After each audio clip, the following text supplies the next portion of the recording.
Picture this. It's Friday night. Your phone is buzzing. Friends are texting. Come out, it'll be fun. And somewhere deep inside you, there's this quiet voice that says, I'd rather just stay home. Not because you're sad.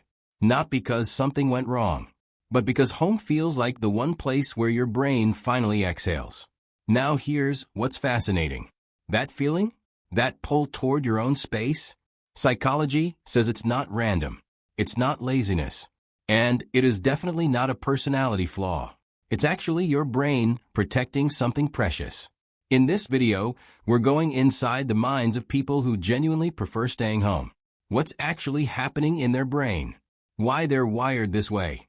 And what it reveals about human psychology that most people completely misunderstand. Because this isn't just about being a homebody. This goes much deeper than that. Here's something most people don't know about themselves. Your brain has what psychologists call a sensory tolerance ceiling. Think of it like a noise meter inside your mind. For some people, that meter runs high.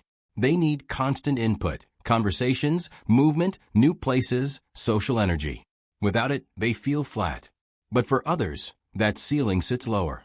And when the world pushes past it, too many voices, too many decisions, too many unpredictable moments, the brain doesn't just get tired. It sends out a signal. Get me out of here. And where does out of here lead? Home. This isn't weakness. This is your nervous system doing its job. Managing input. Protecting your mental bandwidth. Let's talk about something nobody warns you about. Every time you walk into a social situation, your brain quietly launches a background program. It's scanning faces, reading tone shifts, tracking what people expect from you, predicting what comes next in the conversation. All of this happens automatically. You don't feel it running, but it is running, constantly. Neuroscientists call this social cognition load. And for some people, this program runs at full power, even in casual settings. So when a person who prefers staying home finally closes their front door at the end of the day, that background program shuts down. And the relief they feel isn't dramatic. It's quiet, subtle, like finally taking off a backpack you forgot you were wearing. That feeling is real, and it's neurological. Here's where people get it wrong. When someone says, I just want to stay home this weekend, the assumption is that nothing interesting is happening in their world, that they're wasting time, waiting for life to start. But walk inside their mind for a moment. They're reading something that changes how they see the world. They're working through an idea that's been forming for weeks. They're finally processing an emotion they haven't had space to feel. Psychology research on solitude and cognitive function shows something surprising. Intentional alone time, the kind people actively choose, is directly linked to higher levels of creativity, self-awareness, and emotional clarity. The brain doesn't shut down in stillness. It shifts gears. It goes deeper. The person sitting quietly on their couch isn't doing nothing. They're doing something the outside world rarely gives you space to do. They're thinking clearly. Here's a psychological pattern that almost nobody talks about.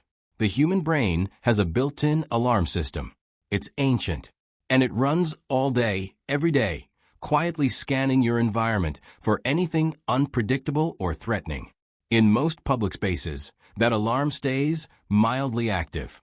Busy streets, crowded offices, loud restaurants. These places aren't dangerous, but they're unpredictable.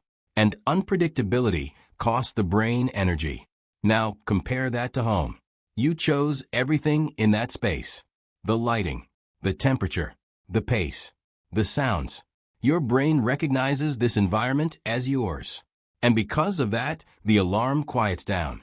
Psychologists describe this as environmental mastery, the sense that your surroundings match your internal state. And when that alignment happens, something shifts. Stress hormones drop. The mind opens up. Creative thinking becomes easier. This is why some of the most thoughtful, self-aware people you'll ever meet are often the ones who spend the most time in their own space. Their brain isn't running from the world. It's organizing what the world gave them. Now, here's something worth sitting with. In Western culture, busyness is a status symbol. A packed social calendar means you're popular. Constant travel means you're adventurous. Always doing something means you're living fully. and quietly staying home, that gets labeled as antisocial, boring, maybe even a little sad. But here's what the research actually shows. People who are comfortable spending time alone tend to have stronger emotional regulation. They're less reactive under pressure. They have a clearer sense of who they are because they've spent real time getting to know themselves without distraction. They're not avoiding connection. They're protecting the quality of it. Because when you're selective about where your social energy goes, the connections you do make tend to run deeper. You're not performing. You're actually present. And there's something genuinely rare about that.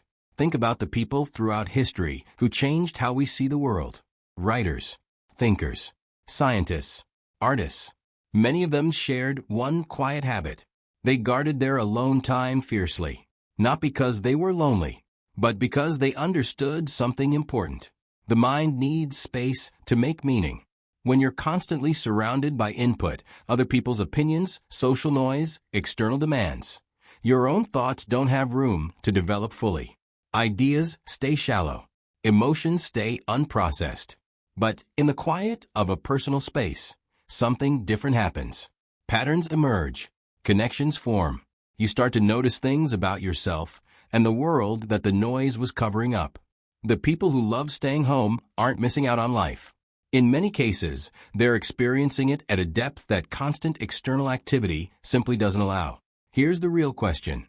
If you're someone who prefers staying home, who feels a genuine pull toward your own space, this isn't something to fix. This isn't a problem to overcome.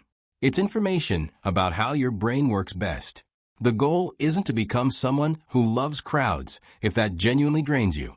The goal is to understand your own rhythm, to stop apologizing for needing quiet, to recognize that a well-rested, mentally clear version of you is far more valuable than a constantly busy, socially exhausted one. And if you're someone who doesn't get it, who looks at a friend or partner who prefers staying in and wonders what's wrong with them, nothing is wrong. Their brain just speaks a different language. And that language is worth learning. So here's what we know. People who prefer staying home aren't running away from the world. They're running toward something. Mental clarity, emotional balance, a quieter kind of richness that busy culture doesn't always have words for. Some people recharge in motion. Others recharge in stillness. And both are completely psychologically valid. If this video made you feel a little more understood, do me a favor. Hit that like button. It genuinely helps this channel reach more people who need to hear this. Subscribe if you want to keep exploring the psychology behind everyday human behavior. Every week we go deeper into the patterns that shape how we think, feel, and live. And if you're curious what your preference for solitude or social activity actually says about your personality type, that video is coming next. You won't want to miss it. Until then, take care of your mind. It's doing more for you than you realize.